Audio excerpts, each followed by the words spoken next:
ఇక్కడికి వచ్చిన తర్వాత నేను నేర్చుకుంది ఏంటంటే, ఇంతకుముందు డ్రోన్ అంటే జస్ట్ ఏదో వీడియో గేమ్ కార్ ఆడినట్టు ఉంటుంది కావచ్చు అనుకున్నా, కానీ ఇక్కడికి వచ్చిన తర్వాత అది ఎంత డేంజరో తెలిసింది. దానివల్ల ఎంత స్పీడ్గా పని చేసుకోవచ్చు, ఎంత టైం సేవ్ చేసుకోవచ్చు అనేది చాలా బాగా చెప్పారు. ఇక్కడ ఇండియా డ్రోన్ అకాడమీ మీ టీం వచ్చేసి చాలా హార్డ్ వర్కింగ్ సార్. చాలా సింపుల్గా, అంటే రాని వాళ్ళకు కూడా ఏబీసీలు రాని కూడా నేర్పించే అంత సింపుల్గా చెప్తున్నారు. వంశీ కానీ, సుమిత్ సార్ కానీ, శివ సార్, హరి, శ్రీకాంత్ వీళ్ళందరూ కూడా చాలా మంచిగా మాతో మింగిలై మాకు అర్థమైన రీతిలో మంచిగా దానికి రూల్స్ అండ్ రెగ్యులేషన్స్ అండ్ దాని ఇంపార్టెన్స్ చెప్పారు. అంతే బాగుంది.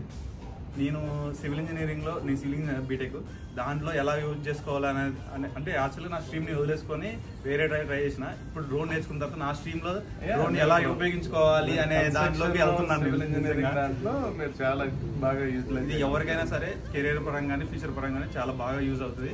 నెక్స్ట్ జనరేషన్ అంతా డ్రోన్ ఏమైనా ఉంటుంది కాబట్టి ఇది అందరికీ ఉపయోగపడుతుంది.